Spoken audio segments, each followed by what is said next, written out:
दोस्तों Adobe Illustrator के अंदर हमारे पास लेयर्स की एक ऑप्शन मौजूद है। और लेयर्स क्या होती हैं, सबसे पहले इसको देख लेते हैं और फिर उसके बाद में आपको जो है वो लेयर्स इलस्ट्रेटर में जो है वो एक्सप्लोर भी करवाता हूँ।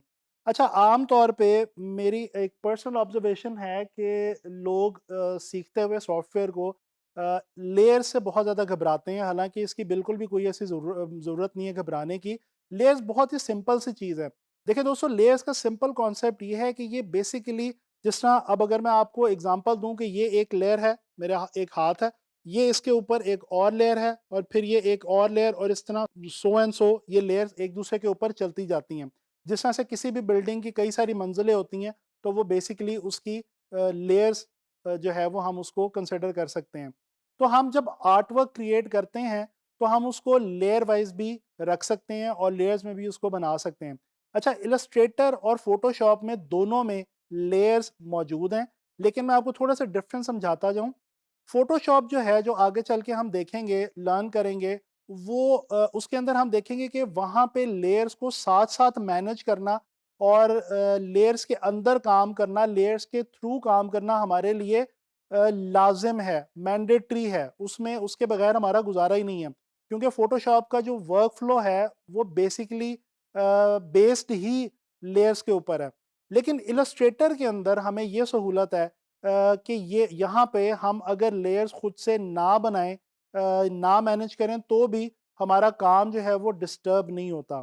तो चलें अब ये चीज़ें सारी जो हैं वो चल के इलस्ट्रेटर की तरफ देखते हैं और एक्सप्लोर करते हैं। इलस्ट्रेटर में हम लेयर्स को जो है वो लेयर्स पैनल को देखते हैं और एक्सप्लोर करते हैं। अच्छा दोस्तों, इलस्ट्रेटर के अंदर लेयर्स हम दो जगहों से हासिल कर सकते हैं। एक तो ये जो हमारे पास राइट पे मेन्यू आ रहा है, इसमें यहाँ पे नीचे करके ये लेयर्स की एक ऑप्शन अवेलेबल है। इसको जैसे ही मैं क्लिक करता हूँ तो ये आप देख सकते हैं कि लेयर्स का जो एक पैनल है ये मेरे सामने यहाँ पे ओपन हो गया। ठीक है जी। अच्छा, इसी तरह से यहाँ पे विंडो में अगर हम आए, यहाँ पे लेयर्स मौजूद हैं और इसकी शॉर्ट की जो है वो F7 है। और क्योंकि मैंने यहाँ से ये लेयर पैनल ऑलरेडी जो है वो ओपन कर रखा है, इसलिए यहाँ पे ये क्लिक भी आपको लगा हुआ इसके ऊपर नजर आ रहा है। तो आप यहाँ से भी विंडो पैनल में से भी जाके ले सकते हैं और यहाँ से इन मेन्यूज में से भी अपनी जो लेयर है इसको ऑप्ट कर सकते हैं। अच्छा, जैसे कि मैंने आपको बताया, देखें, मैं काम करता हूँ कि मैं इलस्ट्रेटर के अंदर यहाँ पे जनाब अली मैं कुछ शेप्स, दो तीन डिफरेंट शेप्स हैं वो मैं लेता हूँ।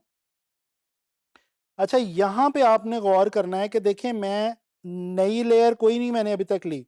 मेरे पास एक लेयर ऑलरेडी यहाँ पे अवेलेबल थी, ठीक है, और मैंने कोई न्यू लेयर नहीं ली और मैं काम करता जा रहा हूँ। ठीक है जी। और मैं अभी एक और शेप यहाँ पे ले लेता हूँ, फॉर एग्जांपल दिस। ठीक है जी। और इसका कलर जो है वो मैं कोई सा चेंज कर लेता हूँ। अच्छा, अब ये देखें, एक इंटरेस्टिंग बात, जैसे मैं पहले भी आपको अभी बता चुका हूँ कि इलस्ट्रेटर के अंदर क्या होता है कि यहाँ पे अगर आप न्यू लेयर ना भी लें हर एक नए ऑब्जेक्ट के लिए या नए किसी भी काम के लिए, तो क्या होता है कि आपकी फिर भी हर ऑब्जेक्ट सेपरेटली आपके रीच में होती है या आपके एक्सेस में होती है। अब ये देखें कि यहाँ पे फॉर एग्जांपल मैंने एक ही लेयर के अंदर तीन ऑब्जेक्ट्स जो हैं वो क्रिएट किए। एक स्क्वायर लिया, एक सर्कल लिया और एक यहाँ से ये हेक्सागोन लिया पॉलीगॉन टूल से। अच्छा, ये तीनों मैं अगर अलग अलग जाके इनको पकड़ूं तो ये देखें मैं इनको सेलेक्ट कर सकता हूँ। अच्छा, लिहाजा ये पता चला कि इलस्ट्रेटर में लाजमी नहीं है लेयर में काम करना, लेकिन यस, कई सिचुएशंस के अंदर आपको लेयर पैनल जो है ये काफ़ी ज़्यादा हेल्प कर सकता है और आपको आसानी हो सकती है। मिसाल के तौर पे आप कोई ज़रा डिटेल्ड आर्ट वर्क क्रिएट कर रहे हैं और उसमें आप चीज़ों को थोड़ा सा सेपरेट रखना चाहते हैं और आप चाहते हैं कि आपकी चीज़ें डिफरेंट लेयर्स में रहें और स्टेप बाय स्टेप आप उसको परफॉर्म करें अपने आर्ट वर्क को, तो डेफिनेटली आप लेयर्स में आके काम कर सकते हैं और ये आपको बिल्कुल फ़ायदा देगा। अच्छा, यहाँ पे ये देखें, मैं आपको थोड़ा सा एक्सप्लेन करता चलूँ इस वाले पैनल को। ये देखें, मैंने अभी ये तीन चीज़ें बनाई और आपने नोट किया कि यहाँ पे लिखा हुआ है जी लेयर 1। इस पे मैं अगर डबल क्लिक करूँ तो मैं इस लेयर का नाम जो है वो चेंज कर सकता हूँ। फॉर एग्जांपल मैं इसको लिख देता हूँ जी शेप्स। अच्छा, अब यहाँ पे ये हर शेप का, जो भी मैंने शेप टूल में से शेप लिया उसका नाम यहाँ पे लिखा हुआ आ रहा है, इवन के उसकी ये शक्ल भी यहाँ पे बनी हुई हमारे पास आ रही है। अच्छा, अगर हम इस लेयर को सिलेक्ट करते हैं तो यहाँ पे देखें नीचे हमारे पास एक और बटन आ रहा है क्रिएट न्यू लेयर का। ठीक है जी। यानी कि हम एक नई लेयर बना के उसके ऊपर मज़ीद कई चीज़ें जो हैं वो भी हम बना सकते हैं। इसके बाद यहाँ पे हमारे पास क्रिएट न्यू सब लेयर की ऑप्शन आ रही है। अच्छा, बेसिकली अभी जब ये देखें मैंने एक लेयर के अंदर रहते हुए 3 ऑब्जेक्ट्स बनाए, 3 सेपरेट ऑब्जेक्ट्स। तो बेसिकली इलस्ट्रेटर ने किया क्या कि इलस्ट्रेटर ने उस एक लेयर के अंदर ही 3 सब लेयर्स खुद से बना दी हैं मेरी आसानी के लिए। और अब अगर इनको जाके मैं यहाँ से ये जो आई वाला बटन एक आपको नज़र आ रहा है, इसको ऑफ करूँ तो ये देखें मैं इन तीनों को सेपरेटली भी डील कर सकता हूँ, क्योंकि ये तीनों 3 डिफरेंट सब लेयर्स हैं, यानी एक लेयर के अंदर मज़ीद लेयर्स बन गई हैं। ठीक है जी। और इसके अलावा अगर मैं इनको ऐसे सिर्फ सिंपली यहाँ से ड्रैग करूँ तो मैं इनको ओवरऑल भी सेलेक्ट कर सकता हूँ। ठीक है जी। तो ये मेरे पास सहूलत यहाँ पे अवेलेबल है। अच्छा, मैं चाहता हूँ कि मैं जी ये फॉर एग्जांपल हम कहते हैं जी कि ये हमारा एक थोड़ा-सा आर्ट वर्क, या चलें अभी ये खैर हमने कुछ बनाया तो नहीं है, लेकिन चलें हम इसको जो भी हमने 3 शेप्स बनाई हैं इनको हम यहीं पे स्टॉप करके हम नई लेयर के अंदर कुछ नई जो शेप्स हैं वो क्रिएट करना चाहते हैं। तो हम फॉर एग्जांपल यहाँ से आके एक सर्कल जो है वो और ले लेते हैं। अभी आप नोट करें कि ये वाला सर्कल मेरा इस नई वाली लेयर के अंदर गया जिसका नाम है लेयर 2। इसको मैं नाम दे देता हूँ जी शेप्स 2 का। अच्छा, एक चीज़ मैं आपको यहाँ पे बताता चलूँ, लोग एक चीज़ से बहुत घबराते हैं और वो है कि जी लेयर्स का नाम रीनेम करना। दोस्तों, लेयर्स को रीनेम करने से फ़ायदा हमारा ही होता है और हमें डिस्टिंग्विश करने में आसानी होती है। हमें ये देखने में आसानी होती है कि हमने कौन-सी लेयर के अंदर क्या चीज़ बना के जो है वो रखी थी, और कोशिश करें कि जब नई लेयर्स लें तो उनको रीनेम खुद से कर लें।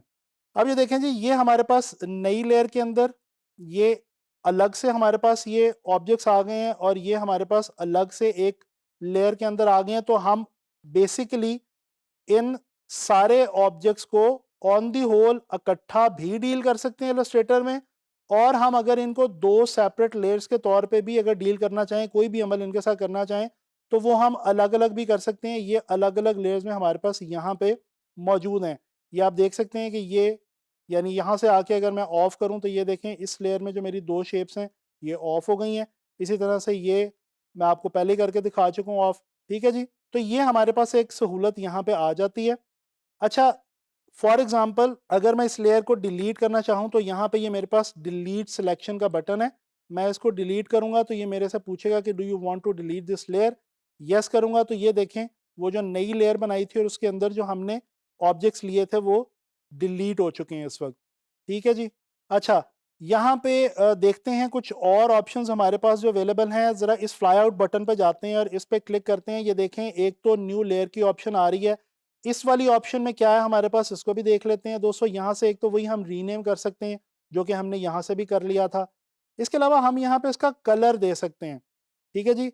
ये कलर जो है ये यहाँ पे आप देखें, ये आपको ग्रीन और ब्लू 2 कलर्स नज़र आ रहे हैं, क्योंकि बाय डिफ़ॉल्ट जब कोई लेयर बनती है तो इलस्ट्रेटर आमतौर पे उसको यहाँ पे ब्लू कलर देता है, और ये ब्लू कलर यहाँ पे आपको बाउंडिंग बॉक्स पे भी नज़र आ रहा होता है।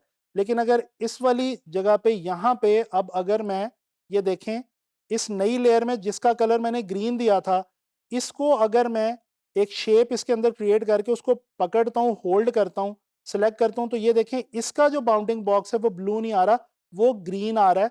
तो मैं डिस्टिंग्विश कर सकता हूँ कि अच्छा ये मेरी दूसरी लेयर का ऑब्जेक्ट है और ये वाला जो है ये मेरी पहली वाली लेयर का ऑब्जेक्ट है। तो ये हम यहाँ से इसको जो है वो इनके लेयर्स जो हैं वो भी लेयर्स के कलर्स जो हैं वो भी हम डील कर सकते हैं, देख सकते हैं। अच्छा जी, इस फ्लाई आउट बटन के अंदर देख लेते हैं जी हमारे पास कुछ और ऑप्शंस भी हैं। अच्छा, यहाँ पे हमारे पास मेक क्लिपिंग मास्क लिखा हुआ आ रहा है और यहाँ पे भी हमारे पास क्लिपिंग मास्क की ऑप्शन मौजूद है। चलें ज़रा कुछ ऑब्जेक्ट्स जल्दी से लेते हैं और क्लिप मास्क देखते हैं कि यहाँ पे हम अगर क्लिप मास्क लगाएँ तो उसका हमें क्या बेनिफिट होगा, और इसमें बेसिकली हमें ये क्लिपिंग मास्क की जो ऑप्शन है ये क्यों दी गई है। ऑल्ट की मदद से मैं इसको जो है वो डुप्लिकेट कर लेता हूँ और मैं अभी फ़िलहाल इन्हीं शेप्स को जो है वो डुप्लिकेट कर रहा हूँ, और इन्हीं को मैं जो है वो दोबारा कोई और कलर जो है वो दे देता हूँ ताकि हमारा टाइम बच जाए। अच्छा जी, अब ये मैंने कुछ शेप जो हैं ये डुप्लिकेट कर ली हैं और इनको मैंने कुछ डिफरेंट जो है वो कलर्स भी दे दिए हैं। इसको मैं थोड़ा-सा अपनी कॉम्पोज़िशन को जो है वो फैला देता हूँ, और मैं क्या करता हूँ, मैं अब यहाँ से एक लेता हूँ जी सर्कल लिप्स टूल की मदद से, ठीक है। और अब यहाँ पे आके मैं क्या करता हूँ कि मैं सेलेक्ट करके यहाँ से क्लिप मास्क बनाता हूँ। अच्छा ये देखें दोस्तों, क्लिप मास्क तो हमारा बन गया है, लेकिन यहाँ पे एक बड़ी जो इंटरेस्टिंग हमारे पास चीज़ आती है क्लिप मास्क के हवाले से, वो क्या आती है? जब आम तौर पे हम क्लिप मास्क बनाते थे, तो ये हमारे पास पूरी शेप नहीं आ रही होती थी। ये आप देखें, अगर मैं इसको स्क्वायर को छोटा करूँ तो ये देखें मेरा पूरा स्क्वायर मेरे पास अभी भी मुझे नज़र आ रहा है। तो बेसिकली मैंने जो मास्क बनाया ये सर्कल वाला, इसके अंदर रहते हुए मैं इस ऑब्जेक्ट की शेप को इंडिपेंडेंटली भी डील कर सकता हूँ इस वक़्त। ठीक है जी। ये देखें, इसको अगर मैं छोटा करूँ तो ये एक अलग से मेरे पास स्क्वायर अभी भी मौजूद है। तो बेसिकली यहाँ से आके लेयर से क्लिप मास्क लगाने का फ़ायदा क्या है कि मास्क तो लग जाएगा और वो ऑब्जेक्ट्स मास्क हो जाएँगे हमारे उस बड़े ऑब्जेक्ट में जिसके अंदर हमने उसको मास्क किया है, या उस पाथ के अंदर जिसमें हमने उसको मास्क किया है। लेकिन उनकी जो इंडिपेंडेंट वैल्यू है, वो भी अपनी जगह वहीं के वहीं कायम रहेगी और वो भी जो है वो डिस्टर्ब नहीं होने पाएगी। तो ये एक हमारे पास यहाँ पे जो क्लिपिंग मास्क के हवाले से एक इंटरेस्टिंग ऑप्शन लेयर पैनल के अंदर यहाँ पे हमें दी गई है, अवेलेबल है। ठीक है जी। अच्छा, यहाँ पे ये एक सर्च की ऑप्शन आपको नज़र आ रही है, इसमें आप बेसिकली जाके कोई भी चीज़ जो है वो सर्च भी कर सकते हैं। दोस्तों इस लेसन में हम लोगों ने इलस्ट्रेटर में लेयर्स के हवाले से जो है वो डिस्कस किया और मैंने आपको बताया कि लेयर्स इलस्ट्रेटर में हम किस तरह से इस्तेमाल कर सकते हैं। अच्छा, यहाँ पे मैं उम्मीद करता हूँ लेयर्स की तो आपको समझ आ ही गई है। मैं ये भी आपको बताता चलूँ कि ये इलस्ट्रेटर के हवाले से हमारा जो है वो लास्ट लेसन था और आने वाले लेसन्स में हम इंशाल्लाह ताला किसी और सॉफ्टवेयर के साथ जो है वो मिलेंगे और मज़ीद चीज़ें जो है वो ग्राफिक डिज़ाइन के हवाले से लर्न करेंगे।